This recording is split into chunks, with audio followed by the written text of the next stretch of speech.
প্রিয় বন্ধুরা, তোমাদের প্রত্যেককে আরো একবার আমাদের অ্যাম্বিশন ভাইবসের সম্পূর্ণ নতুন একটি আলোচনা পর্বে স্বাগত জানাচ্ছি। আর এই মুহূর্তের আলোচনা পর্বে আমি তোমাদেরই সুমনদার সঙ্গে আছি।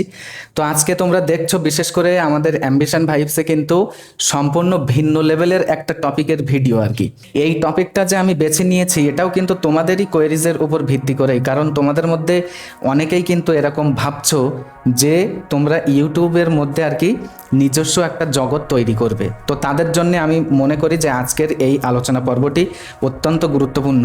আর কেন আমি বেছে নিলাম, বিশেষ করে আমাদের অ্যাম্বিশন ভাইবসকে তোমরা যারা রেগুলার ফলো করো তোমরা কিন্তু জানো যে আমাদের প্রত্যেকটা আলোচনা পর্বই কিন্তু এডুকেশন রিলেটেড এবং তোমাদেরই কোয়েরিজের উপর ভিত্তি করেই। এবং আজকেই কেন আমি এই টপিকটা বেছে নিলাম, কারণ ইউটিউবের মধ্যে অ্যাম্বিশন ভাইবস এই চ্যানেলের সঙ্গে চলতে চলতে আমার কিন্তু আজকে 3 বছর পূর্ণ হলো।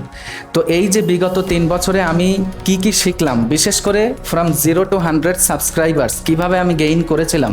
তো যাই হোক, বরাবরই আমি তোমাদেরকে আলোচনার কেন্দ্রে নিয়ে যাওয়ার আগে বরাবরই যেটা বলে থাকি, যদি তোমরা এরকম ধরনের এডুকেশন রিলেটেড, বিশেষ করে তোমাদেরই কোয়েরিজের উপর ভিত্তি করে যদি এরকম ধরনের এক্সপ্লেনেশন পাওয়ার প্রয়োজন মনে করো, তাহলে অবশ্যই কিন্তু তোমরা আমাদের অ্যাম্বিশন ভাইবসের সঙ্গে যুক্ত থাকতে পারো। যে সকল ছেলে মেয়েরা তোমরা আর কি মনে করো ইউটিউবের মধ্যে নিজস্ব একটা জগৎ তৈরি করার কথা ভাবছো, আর ঠিক এই ভাবনা তোমার মস্তিষ্কে চলছে, আর এই ভাবনার সময়কালে তোমার ডিভাইসের ইউটিউব অ্যাপের মধ্যে আমাদের এই ভিডিওটি যদি তোমার সাজেশন লিস্টে চলে গিয়ে থাকে, আর যদি তুমি এটা ক্লিক করে থাকো আর কি এই ভিডিওতে, তাহলে আমি মনে করি যে তোমার এই ভাবনাটাকে চূড়ান্ত বা বাস্তব রূপ প্রদান করার জন্য কিন্তু গোটা ইউনিভার্স আর কি সঙ্গ দেওয়ার জন্য প্রস্তুত।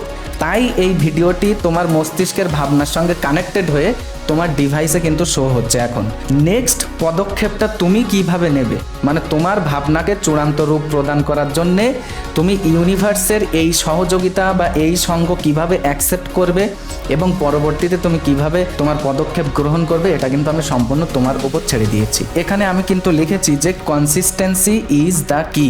ধারাবাহিকতাই কিন্তু ইউটিউবের মধ্যে আস্তে আস্তে কিন্তু তোমার যে ড্রিম বা তোমার যে লক্ষ্য, সেই লক্ষ্যে কিন্তু নিয়ে যেতে পারে। একথা আমি কেন বললাম, আমার জীবনের বিশেষ করে ইউটিউবের মধ্যে এটাই ছিল কিন্তু সর্বপ্রথম শিক্ষা। যেদিন আমাদের এই অ্যাম্বিশন ভাইবসের সর্বপ্রথম ভিডিও আপলোড করেছিলাম, তো সেদিন অনেকটা কিন্তু নিজের ভিতরে একটা এক্সাইটমেন্ট ছিল। মনে হয়েছিল যে হয়তো ভিডিওটি 12 ঘন্টা পর দেখব, অনেকটা ভিউজ হবে, অনেকটা সাবস্ক্রাইবার আর কি হয়ে যাবে আমাদের চ্যানেলে। দিন শেষে গিয়ে দেখি একদম 0 সাবস্ক্রাইবার, সঙ্গে দেখি সেই ভিডিওতে মাত্র 10 থেকে 12টা ভিউজ হয়েছে। তাহলে ভাবো, একটা যে বিশাল এক্সাইটমেন্ট সেটা কিন্তু মুহূর্তেই ব্রেকডাউন হয়ে গেল। তো সর্বপ্রথম শিক্ষা আমি যেটা পেলাম, যে আমাকে যদি অ্যাম্বিশন ভাইবসকে লোকের সামনে বা অ্যাম্বিশন ভাইবসের নামটা যদি সবার সামনে নিয়ে যেতে হয় বা যাওয়ার ইচ্ছা থাকে, তাহলে আমাকে কিন্তু এই একটা ভিডিও আপলোড করেই থেমে গেলে চলবে না। সুতরাং আমাকে কিন্তু কনসিস্টেন্সি মেনটেন করেই ভিডিও আপলোড করতে হবে। সেকেন্ড নাম্বার পয়েন্টে আমি যেটা লিখেছি, যেটা অ্যাম্বিশন ভাইবসকে নিয়ে আমার জীবনের দ্বিতীয় শিক্ষা, সেটা হচ্ছে এই quality matters more than quantity. তুমি যে ভিডিওটা আপলোড করলে, মনে করো দিনের পর দিন তুমি ভিডিও আপলোড করে গেলেই যে তোমার ভিউয়ার্স আসবে বা সাবস্ক্রাইবার্স চলে আসবে এমনটা কিন্তু না। তোমাকে আগে অ্যাট ফার্স্ট মাথায় রাখতে হবে যে তুমি যে ভিডিও আপলোড করছো এটা তোমার অডিয়েন্সদের কি কাজে আসবে। ওকে, সুতরাং অডিয়েন্সদের চাহিদা অনুযায়ী কিন্তু তোমাকে ভিডিও তৈরি করতে শিখতে হবে। তো এখান থেকে আমার যেটা দ্বিতীয় শিক্ষা ছিল, দিনের পর দিন ভিডিও আপলোড করার চাইতে আমি যে ভিডিওটা তৈরি করব সেটা যেন আমার অডিয়েন্সদের কোয়েরিজের উপর ভিত্তি করেই তৈরি করা হয়।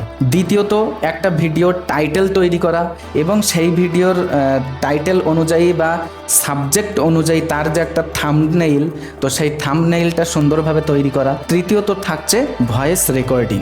অডিয়েন্স এনগেজমেন্ট, তার মানে কোনো একটা ভিডিওতে মনে করো কেউ একজন কমেন্ট করলো, তো সেই কমেন্টের যথাযথ সম্মান কিন্তু তোমাকে দিতে শিখতে হবে। অডিয়েন্স কি জানতে চাইছে, তুমি যদি তার রিপ্লাইটা না দাও, তাহলে কিন্তু সেই অডিয়েন্সটা তোমার সাথে আর কানেক্টেড থাকবে বলে মনে হয় না। সুতরাং এর থেকে কি হয়, অডিয়েন্সদের সাথে কিন্তু নিজের একটা বা আমাদের এই চ্যানেলের প্রত্যেকটা ভিডিওগুলো কিন্তু কানেক্টেড রাখা যায়। আস্তে আস্তে এই অডিয়েন্স এনগেজমেন্ট এটা যখন আমি শিখলাম, তখন কিন্তু আস্তে আস্তে এইখান থেকে 0 থেকে 1, 2, 3 এইরকম ভাবে কিন্তু সাবস্ক্রাইবার হতে থাকলো। যারা ভিউয়ার্স ছিল তারা কিন্তু সাবস্ক্রাইবার ছিল না, তো সেই ভিউয়ার্সরা পরবর্তীতে কিন্তু আমার সাবস্ক্রাইবার হয়েছে।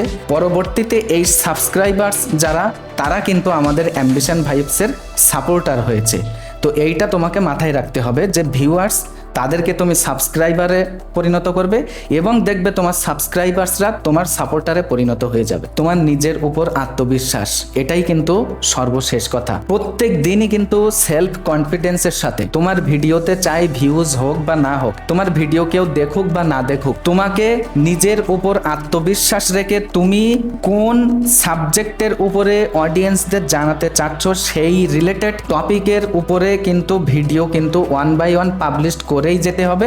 সুতরাং এখান থেকে একটা জিনিস মনে রাখো, ড্রিম বিগ স্টার্ট স্মল, অর্থাৎ স্বপ্ন তুমি অনেকটা বড় দেখো কিন্তু ছোট ছোট পায়ে তুমি আগে হাঁটতে শেখো। তার মানে ছোট্ট ছোট্ট পদক্ষেপে আগে তুমি শুরু করো, স্টার্ট করো, বাট নেভার স্টপ, কিন্তু কখনোই থেমে থাকলে চলবে না। তোমাকে মাথায় রাখতে হবে প্রত্যেকটা বড় বড় ইউটিউবার্স যারা আছে they all started with 0 subscriber. আশা করি তোমরা এই আলোচনা পর্বের মধ্য থেকে কিছুটা হলেও রাস্তা হয়তো খুঁজে পেয়েছো যে তোমাকে কি করতে হবে কি করতে হবে না। এতক্ষণ সাথে থাকার জন্য তোমাদের প্রত্যেককে অসংখ্য ধন্যবাদ। দেখা হবে আমাদের নেক্সট একটি ইনফরমেটিভ আপডেটের সাথে।